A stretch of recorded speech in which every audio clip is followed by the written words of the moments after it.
Professor Sarki Kravet, Executive Dean, Faculty of Education, Professor Leila Kajee, our inductee, Professor Rajendra Chetty, Acting Deputy Dean, Teaching and Learning, Faculty of Education, University of the Western Cape, our respondent, our online audience on YouTube and Facebook, senior leaders of the university, members of Senate and other academics, family and friends of Professor Kajee, distinguished guests, ladies and gentlemen, Sanibonani, Hoyanand, good evening, Towel. It is indeed a great honor and special privilege for me to welcome you to the Professorial Inaugural Lecture of Professor Leila Kajee. As I do so, I wish to express a warm welcome to her loved ones, special guests, and her colleagues. This is indeed a proud and joyful, yet a landmark moment for all of you, for Professor Kajee, and of course for us here at UJ and higher education in South Africa and beyond. The inauguration of professors is a public ceremony in which newly appointed professors are inducted into office by the Vice Chancellor and deliver their inaugural addresses. The ceremony has its roots in the medieval university and serves multiple purposes. Firstly, it is an expression of welcome and an entry for new professors joining the circle of colleagues who are already professors. Secondly, it provides a platform for professors to display their expertise in the discipline and showcase their research.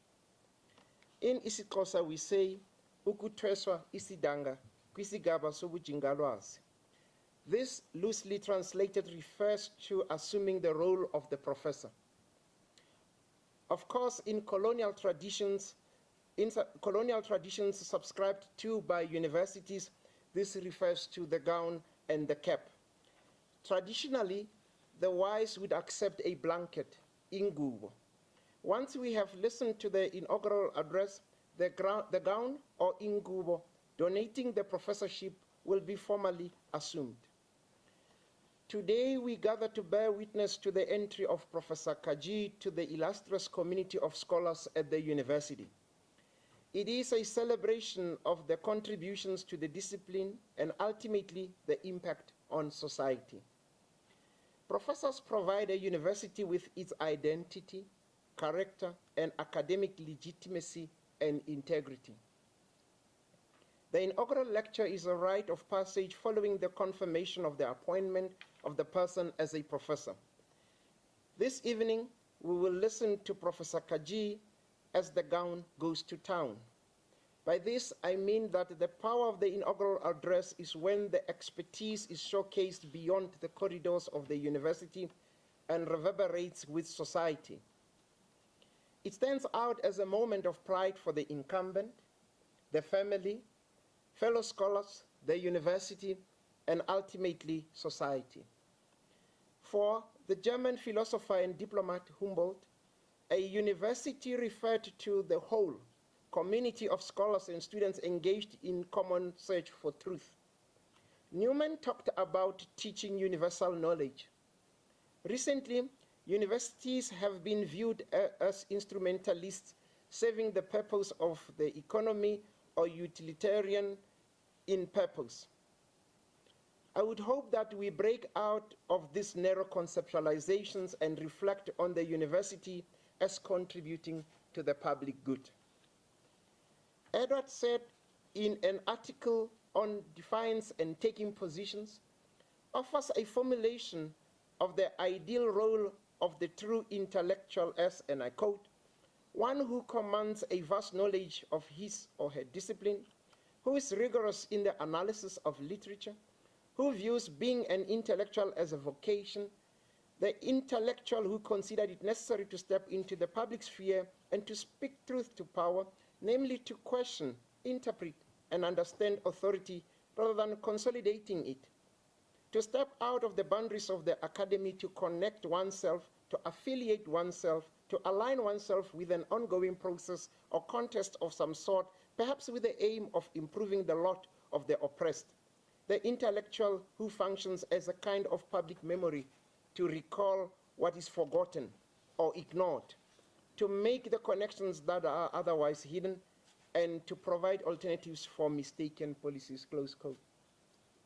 It remains then for us as a university with a Pan-African vision to derive our mandate as intellectuals and as professors.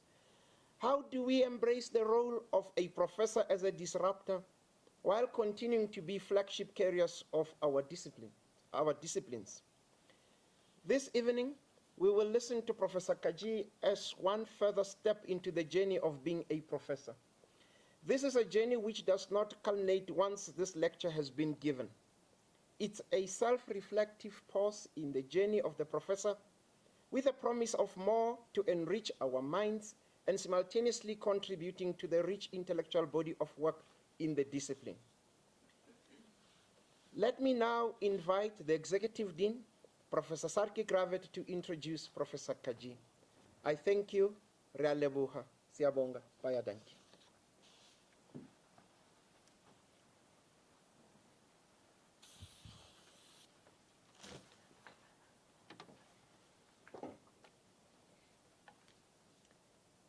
Leila Kajee is Professor in the Department of Education and Curriculum Studies in the Faculty of Education at the University of Johannesburg. She obtained a B.Pet degree at the University of Durban-Westville, her honours in Applied Linguistics through UNISA, and a Master's and PhD degrees at UKZN. She began her career as a teacher and over 30 years ago made the transition to higher education. She has taught at the Durban University of Technology, KZN, the University of the Witwatersrand, and for the past 15 years at the University of Johannesburg. Leila's research interests lie at the interface of critical pedagogy and social justice through language and literacies. To date, she has written one book, Constructing Identities in Online Communities of Practice, published through Peter Land, and edited another book, Between Two Worlds, Immigrant Literacy Practices through Codestria, which is currently in print. She is currently working on her third book. Leila has published 20 articles, numerous conference papers, and 12 book chapters. She has collaborated on projects locally and internationally with colleagues at the universities of British Columbia, Nottingham, Lund, Sao Paulo, Campinas, and Western Cape. She has led and participated in projects in literacies in and out of school, immigrant literacies, and digital literacies. She is currently working on the project Social Change in Education, Justice, Cohesion, and Peace with colleagues in Brazil.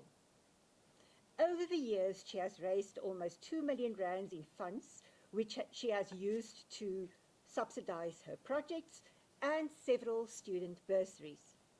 She is also the recipient of 2 NRF funding awards. She has supervised several PhDs, 20 masters, and more than 40 honors projects to completion. She serves her community by participating in several NRF review panels and the National Standards Subcommittee of the Council for Higher Education. She has also been involved in the organizing committees of over 20 local and international seminars and conferences. She has served on the editorial boards of 15 local and international journals and is associate editor for the journal Education as Change. According to Leila, her work is just beginning.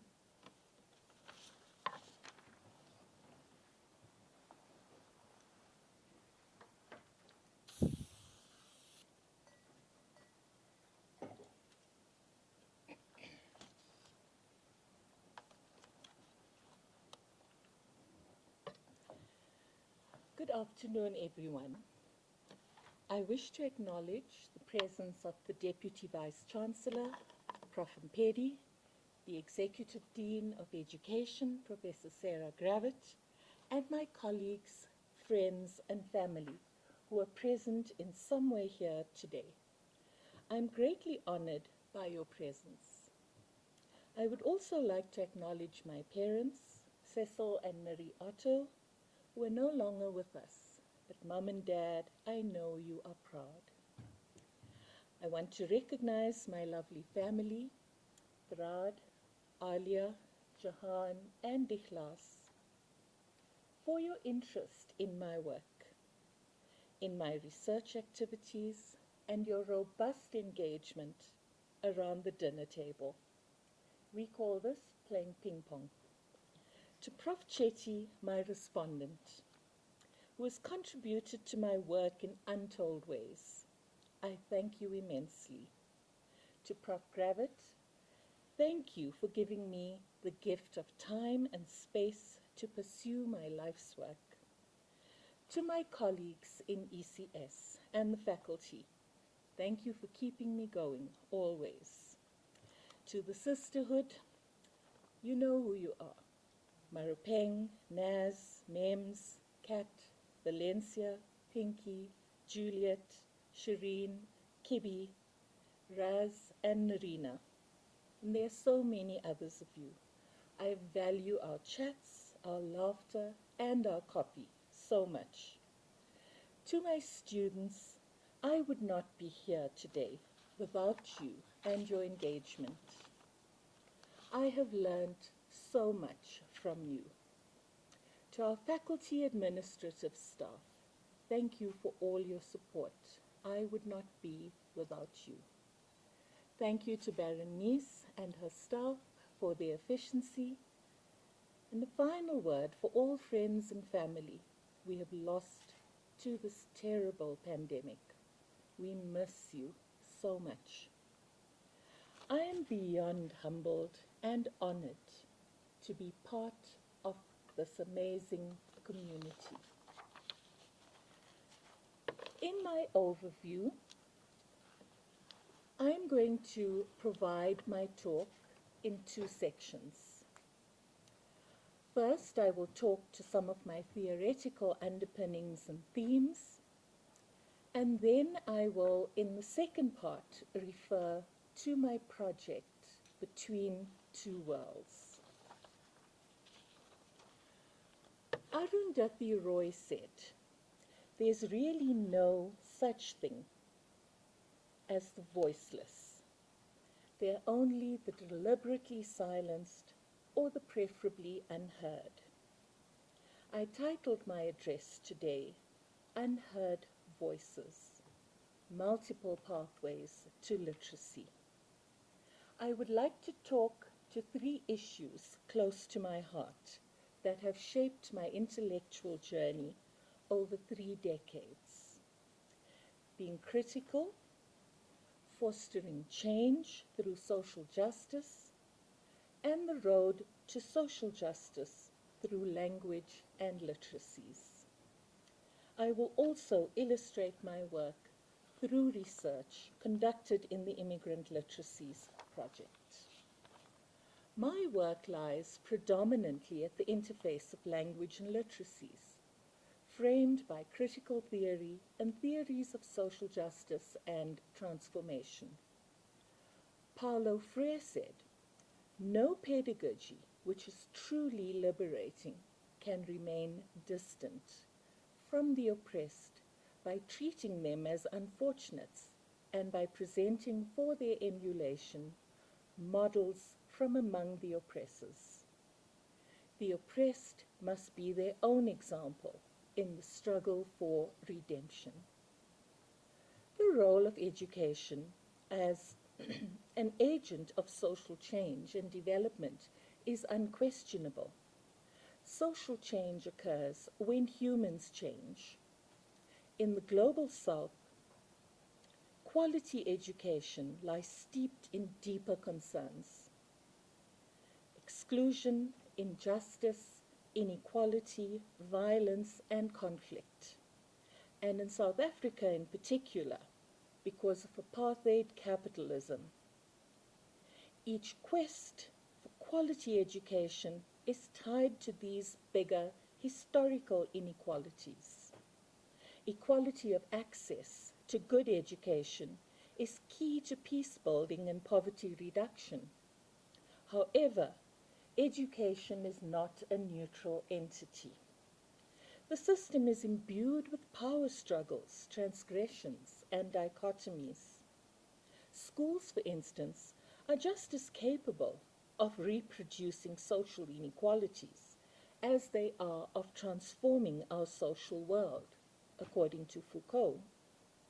Freire recognized this duality.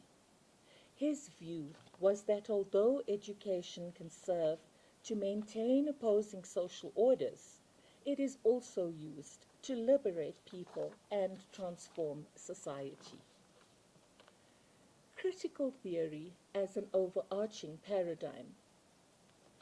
Angela Davis said, "We have to talk about liberating minds as well as liberating society." Many critical theorists have theorized the role of education in general and teachers more specifically in engendering activism for positive change. Dada argues that critical theory is both a school of thought as well as a process of critique which analyzes and examines social conditions within their ideological, cultural, and historical contexts. A theory is critical to the extent that it seeks human emancipation, acts as a liberating influence, and works to create a world which satisfies the needs and powers of all human beings, according to Horkheimer. In this possibility, or it is this possibility of a more egalitarian future and a world where human beings are freed from the domination of capitalist oppression and exploitation that I find most meaningful in my work. Marx and other critical theorists have sought to unpack and expose inequality, embedded in hegemonic thought and practice in society. This, to arm the working masses with knowledge or conscientization that would enable them to reflect upon and change the world or praxis through a revolutionary struggle for emancipation. Freire argued that the freedom from alienation is possible through building and growing our critical consciousness and a commitment to joint praxis or joint transformative action. Freire called for people living under conditions of oppression to develop a new foundation for learning. To understand his work, we need to understand human emancipation and the realities of the oppressed through critical pedagogy. A primary function of critical pedagogy, says McLaren, is to empower the powerless and transform these conditions that perpetuate human injustice. Thus, we need to interrogate consciousness, both oppressor and the oppressed, as a way of thinking and looking at ourselves. Critical pedagogy and being critically conscious. The essence of critical pedagogy lies in being able to give students agency to challenge the beliefs and practices that dominate them on their journey to critical consciousness. Being critically conscious, says Ira Shaw, involves thinking, speaking, reading and writing beyond myths and cliches, received wisdom and mere opinion. Critical conscious, as Prof Mpedi just referred to, is speaking truth to power. For Dada et al., ideologies and ways of thinking are used to create order in society. These are present in our subjectivities and are used to interrogate contradictions in society. What needs careful unpacking is that hegemony is a process of social control. We need recognize that in schools and curricula, teacher responsibility lies in addressing forms of marginalization. I refer again to Roy's sentiment expressed earlier in this address. There's really no such thing as the voiceless. They are only the deliberately silenced or the preferably unheard. The relevance of this view for education is that schools are cultural arenas that should promote student empowerment around areas of social justice. To contemplate the social construction of knowledge, we note that school knowledge serves particular interests, and knowledge is never neutral. Knowledge is a social construction, and it is rooted in power relations such as race, class, and gender. There is no ideal world. Education is always a political act, where the likelihood of neutrality is impossible, and hence Freire's reference to revolutionary teachers. Social justice and education.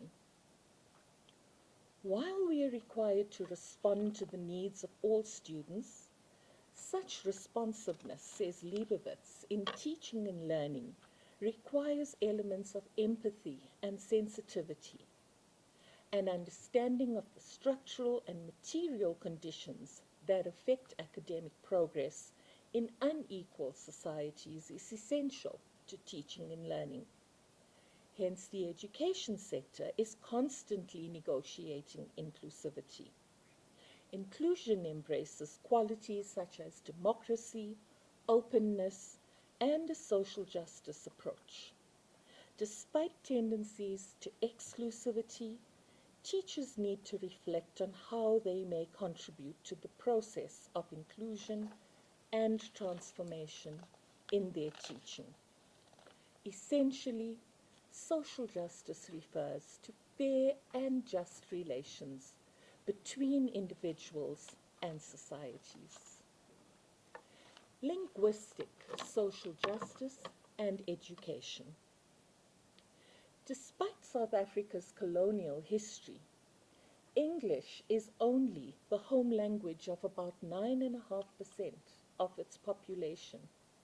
Yet the country is dominated by English hegemony in many ways, such as the language of teaching and learning in schools. The jarring shift to English LOLT in grade 4 ushers English as a potential barrier to learning, where most children just cannot cope, given that for many learners in township and rural schools, exposure to English is limited, says Probain. Language, then, is a key element that contributes to injustice in education. Given South Africa's prevalence of learners who speak languages other than English, or English as an additional language. This is disingenuous for education, where education that was inaccessible previously along lines of race is now inaccessible through language. Learners' capabilities become compromised. The practice of exclusion of African languages from official domains and the education sector serves to deprive the population access to the modern world, democratization, and development, and has resulted in the decline of national cultures and languages. This has long been the work of the likes of Neville Alexander and Ngugi and others. Bi and multilingualism are a necessary response to a crisis in education in South Africa. Research on the relationship between language and ways of knowing has established that multilingual learners are often influenced to use a monolingual lens to make sense of the world and of who they are, according to Garcia and Way. Recent scholarship on super diverse schooling communities has shown that monolingual ideologies and practices are ineffective and do not provide positive school experiences. One of the challenges facing educational institutions whereby and multilingual students are learning an additional language is how to help these students acquire levels of proficiency in the additional language. In making sense of their actions in social worlds, language users recruit a wide range of resources, including a variety of linguistic repertoires, multiple literacies, and numerous modalities. This creates a space for hybrid language practices, according to Gutierrez, heteroglossic practices for Bakhtin, and creative and critical use of language for Way. The 2000s then ushered in what could be called a multilingual turn, in which students' everyday language discursive practices and other multisemiotic resources could no longer be ignored. Significant too is plurilingualism, or competence in more than one language, and the ability to switch between multiple languages in which to communicate. This affiliates with translanguaging for Garcia and Way as a move to disrupt colonial linguistic hierarchies. Translanguaging, then, is a theoretical lens that offers an alternate view to bi and multilingualism. Let me turn to literacies and new literacy studies. Children in South African schools have been reported in several local and international literacy assessment tests to be lacking competence in reading and writing. While acknowledging that poor literacy statistics cannot be blamed solely on schools, and that we should not valorize out-of-school skills by placing them on equal footing with school knowledge, we should note the remarkable adaptiveness of unschooled abilities. With so many youth faring poorly in schools, there is an increased desire to move sole focus on schools and classrooms to broader family, home, and community contexts. But can research on literacy and out-of-school learning help us to rethink literacy teaching and learning across a range of contexts? And if so, how? Numerous researchers have already documented findings on the accomplishments of children adolescents and adults in out-of-school settings, and demonstrated them to be capable learners and doers. New literacy studies focuses our attention on the shifting landscape of home, community, work, and schools, and gives us a language and set of theoretical constructs for describing the close connections between literacy practices as distinct from those associated with schools. New literacy studies is located at the crossroads of sociolinguistic and anthropological theories of language and schooling, and is notable for studying literacy in out-of-school contexts, while building on the ethnographic tradition of documenting literacy in local communities. The characteristics of literacy are multiple and situated. Multicultural, multilingual societies and contexts are characterized by diverse literacies which have different meanings for different groups of people. Rogoff and others observe that today's children engage simultaneously with hybrid traditions of several communities. For example, children may learn to speak, read, and write different languages and scripts, such as Arabic, Urdu, and English. This has been happening in madrasas for decades. Therefore, while children may not show school literacy in the dominant language in home and community settings, they demonstrate complex language and literacy patterns and behaviors as they weave their way through multifaceted literacy activities, which may not be recognized by the schools.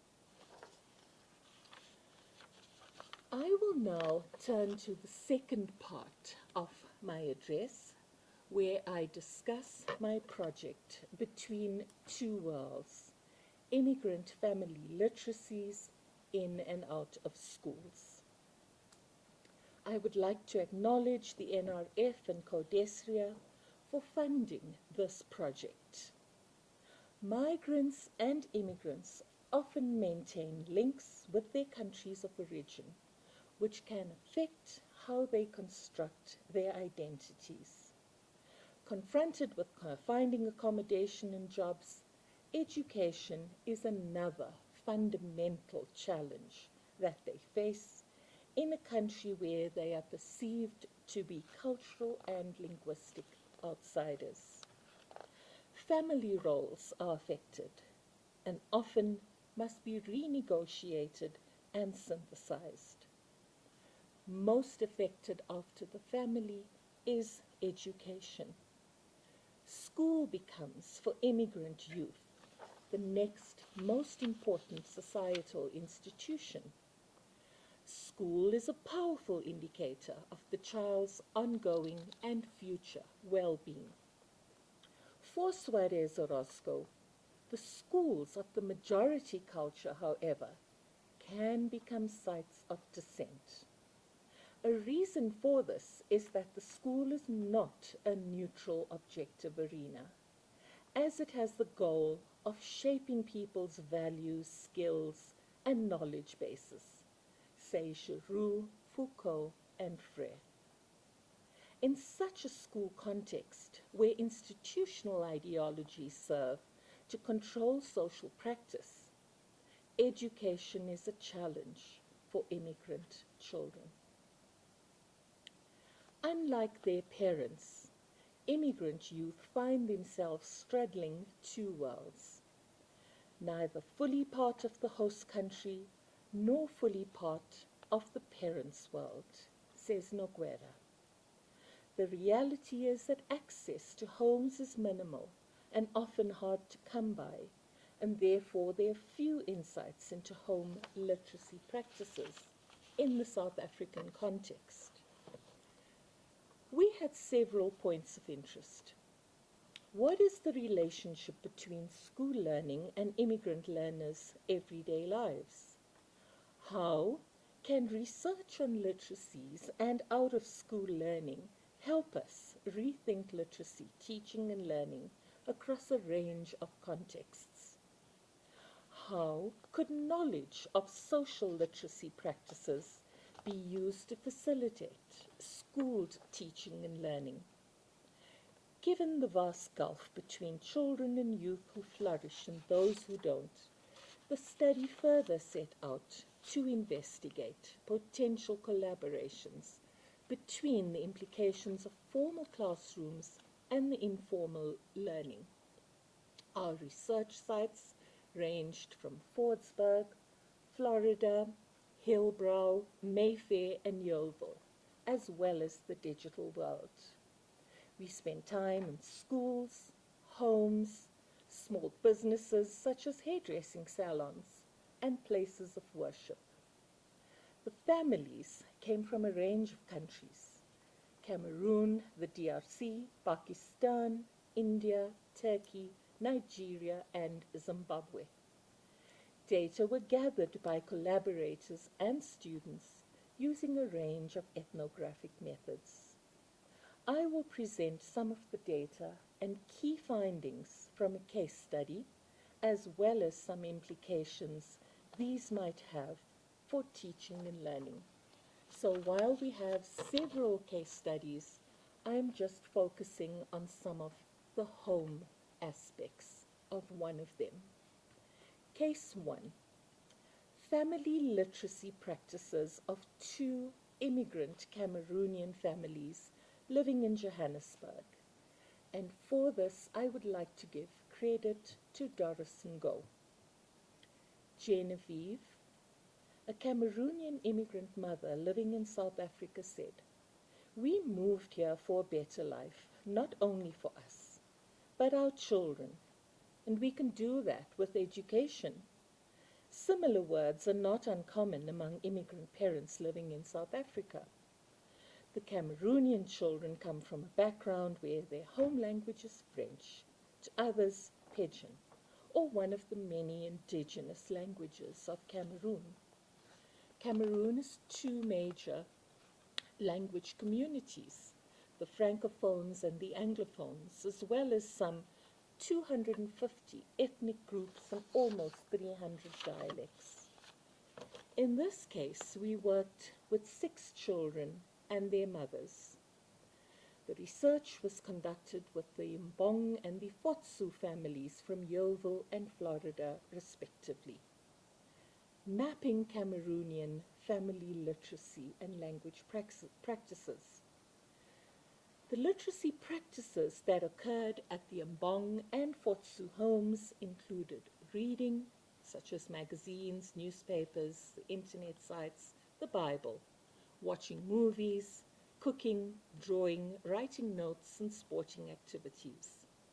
What was evident in both homes was that the languages used between the mothers and the children differed from English, which was the medium of instruction at the school, as they switched between French and Gomala or Bassa.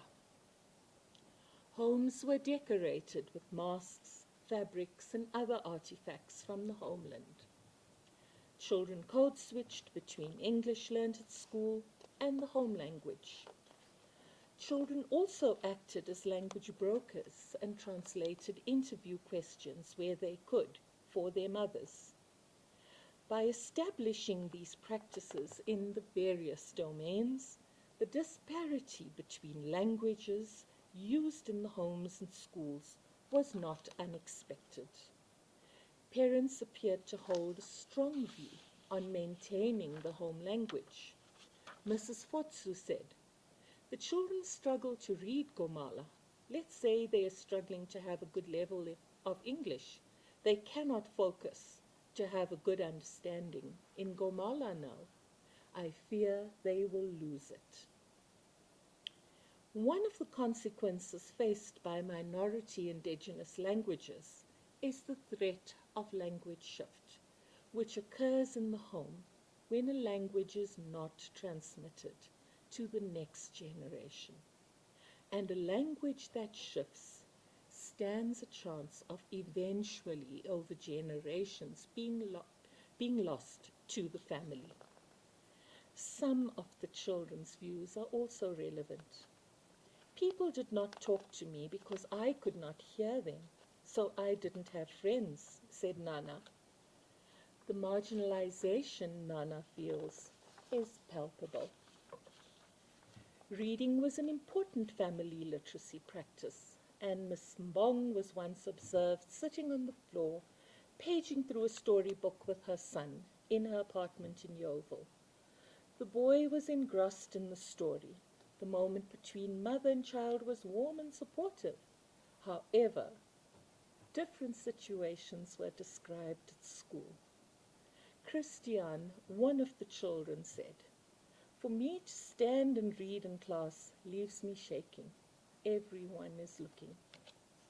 And Karen said, "They like to laugh if you say the wrong words.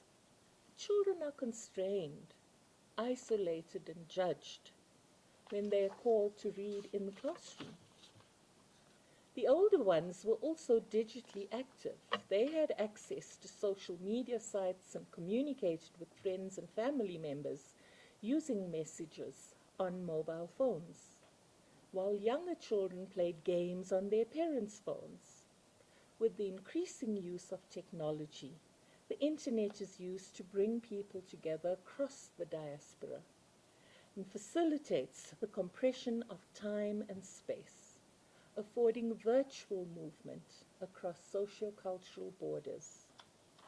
Social networks such as Facebook, for instance, represent a range of literacy practices involving symbiotic relations among print, visual images, emojis, sounds, languages, and performance, says Chris. Religious literacy is also a central practice in the two homes, and religious texts are integral to their everyday personal lives.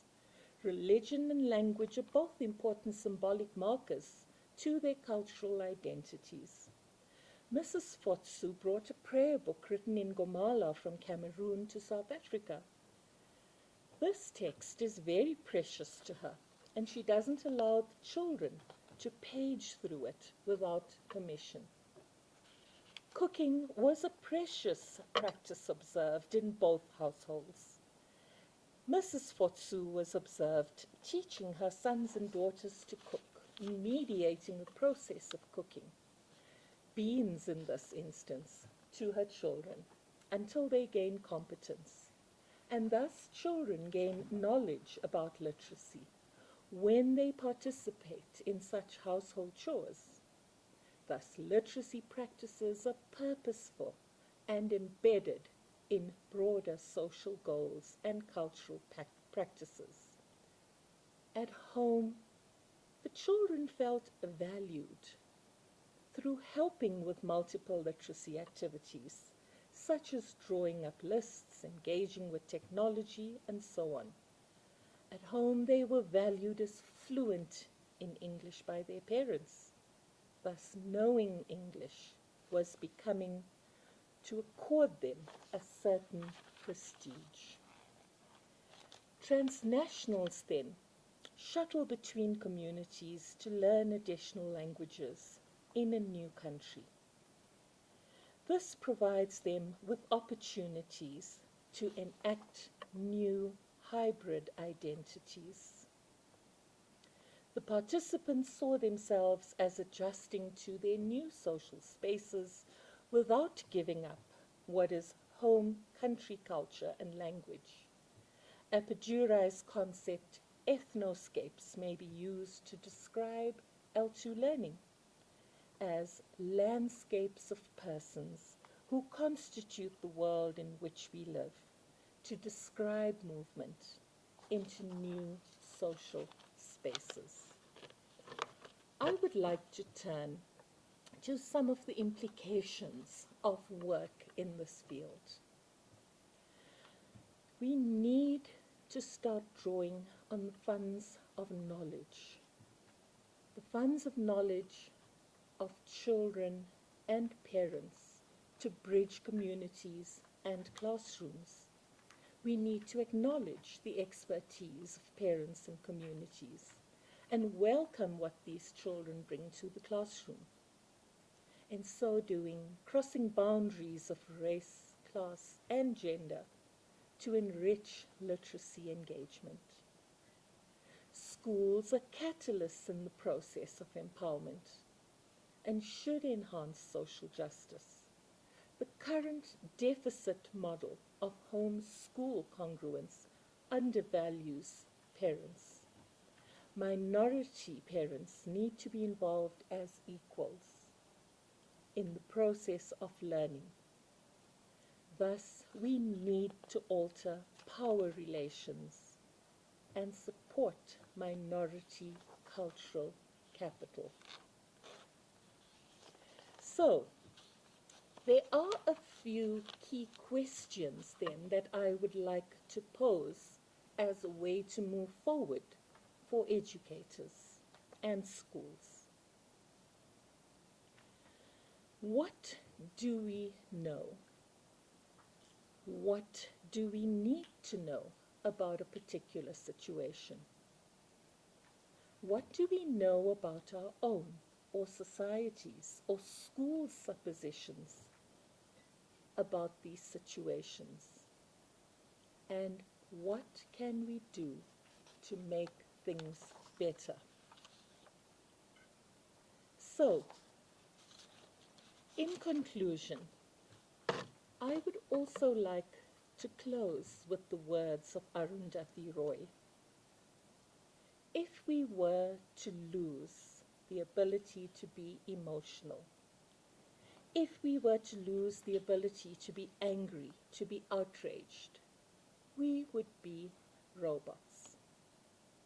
In concluding, I would like to turn my attention to a pedagogy of love. The moment we choose to love, says Bell Hooks, we begin to move against domination, against oppression. Love is a critical act of resistance, and for Hooks, there can be no love without justice.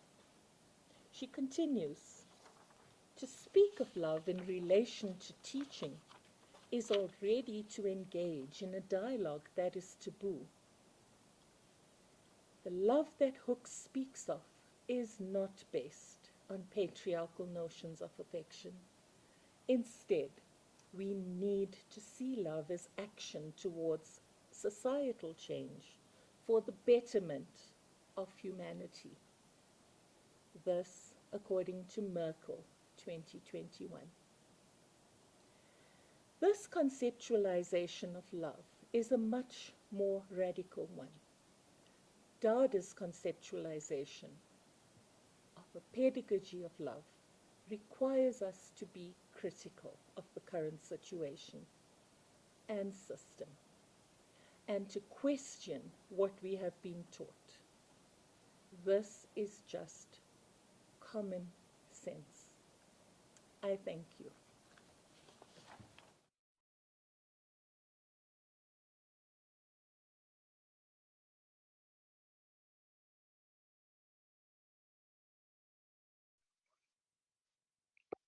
Yeah. Good evening, colleagues and distinguished guests. I'm delighted to present this response to Professor Leila Kajee's inaugural address and to witness this significant milestone in her career. The lecture confirms her knowledge of critical educational studies and social justice within language and literacy. More importantly, from the perspective of the epistemic responsibility of the scholar, Leila's ethical commitment to the knowledge project, her devotion to the cause of literacy as essential for transformation, and the political courage to contest inequality is noted. Scholarship underpinned by epistemic responsibility is central to the post-colonial dilemma of literacy development. Her thoughts lean on the emancipatory lens of revolutionary humanism that positions the role of scholar inside the struggle of people and views practice as a product of philosophy. The focus is on foregrounding the subaltern's own perceptions of language exclusion. There is a profound subtext in the lecture. Leila questions a sort of engagement scholars should have with the people they research, and why the counter-narrative, the voice of the other, is essential to literacy research.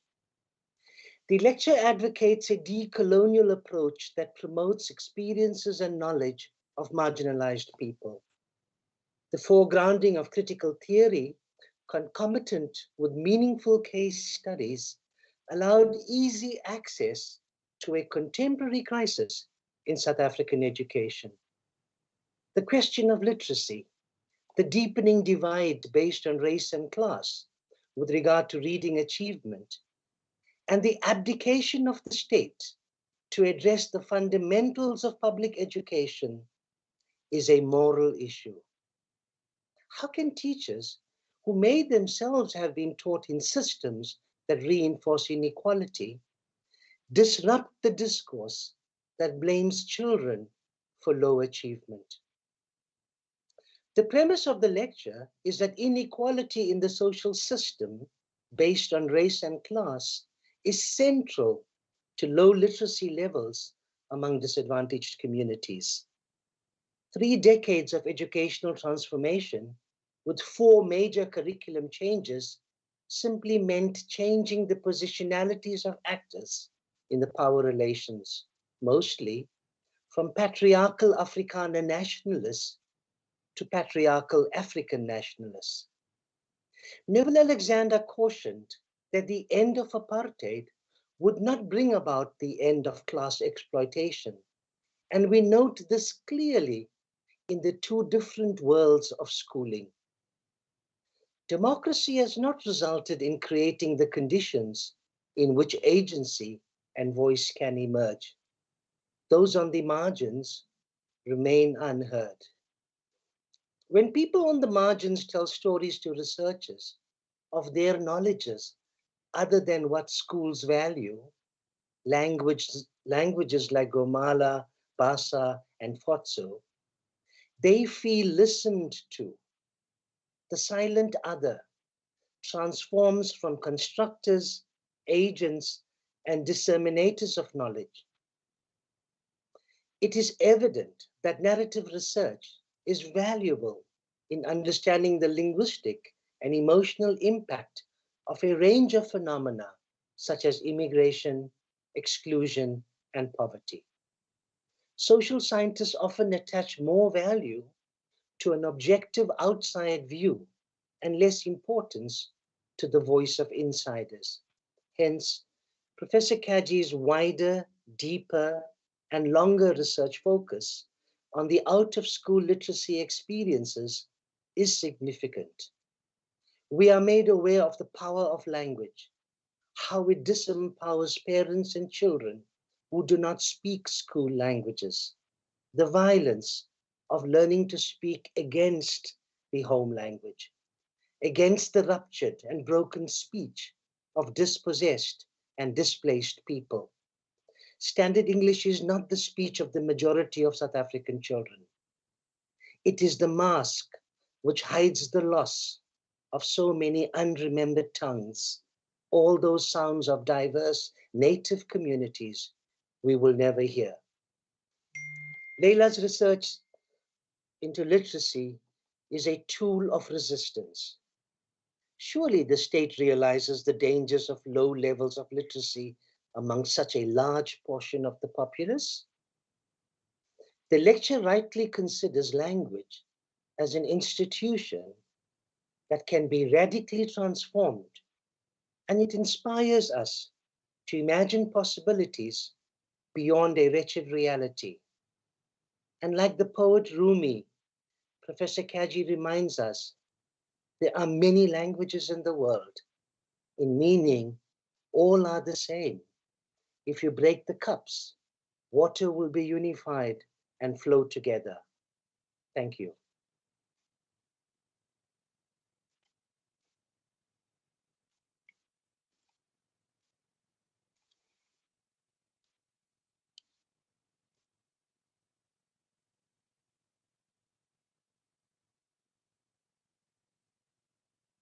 I would like to take this. Let me also thank Professor Chetty. I would like to take this moment and invite Professor Sarki Kravit, Executive Dean, Faculty of Education, to help rope Professor Kajee.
Ladies and gentlemen, they say, or it is said that preachers preach, teachers teach, and I can go on and on. But this evening, I would like to say professors profess, and we have had Professor Kajee, apologies, profess this evening.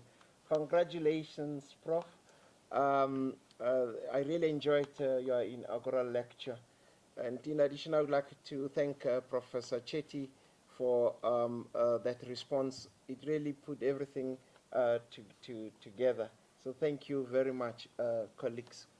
Well, as I congratulate you, Prof, being a professor myself, and I'm sure Professor Gravett will agree, this is a long, lonely, and hard journey. A lot of people suffer, not only you, your husband, your kids. It's always difficult to say, I need to work on this, I'm almost done, and so on. And you wouldn't be here tonight without their support. And I would like to say congratulations to the family as well, and also thank you for supporting her on this journey. I know you are proud of her, and we are also proud of her, and thanks for really giving her the support that she needed. So I saw you wanted to clap. Please let us clap for the family and Professor Kajee. Thank you. Yeah, thank you very much. One wise professor said to me, I was part of a class, and those words stayed with me, that farmers do not grow crops. I found that quite interesting because I thought that is what farmers should do. And when she went on and explained this, she said, no, farmers do not grow crops. They create an environment where crops can grow. And I find this quite relevant for this evening, particularly to you, Prof. Gravett. I'm not saying you're a farmer, but you're a farmer of a different kind. You are compared with the farmer tonight because you always provided an environment, and you continue to provide an environment where colleagues can grow and thrive. If the environment is not ideal, because you as the head of the faculty, colleagues such as Professor Kajee would not be inaugurated this evening. And I would like to thank you for creating an environment where colleagues can grow and thrive. At the same time, I also wanted to thank and congratulate colleagues at the Faculty of Education, because the academic business, for one to thrive, you need a group of scholars that you could go and test ideas with, people that you'd feel comfortable to be vulnerable with. Because if you say ideas to people you don't trust, if they are strange, crazy ideas, you know that they will laugh with you, but they will also encourage you. So I want to use this opportunity and thank colleagues at the Faculty of Education for supporting you as best as they could. Bless you. Tonight I also want to extend warm words of congratulations, and I also want to thank colleagues outside of the University of Johannesburg, outside of the faculty. Because it's a journey that you travel with other colleagues from elsewhere, where you can exchange ideas and collaborate. If you stay here and talk amongst the community, the UJ community, then we won't be challenged. And it's that support that we should acknowledge tonight. I know, it's not about me, but when I got married, I was told to stay away from friends, but you can never stay away from friends. You have a family, that there will be another family of friends that would ask, how is that PhD coming, how is that research? We also thank them for supporting you in this journey, Prof Kajee. This event would not be what it is without the support of you, the audience at home or wherever you're watching. We at the University of Johannesburg thank you for tuning in and for supporting us. We don't take your support for granted. This event would not be possible without the support of a wonderful team that work hard behind the scene.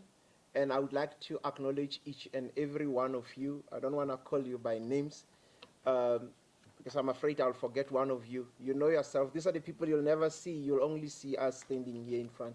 I thank you. And this is also on behalf of the University of Johannesburg. With those few words, this brings us to the end of this inaugural lecture. Congratulations once again. Ladies and gentlemen, COVID is real. Please look after yourselves, and we are looking forward to seeing you again at one of the UJ's events. Thank you very much. Have a great evening.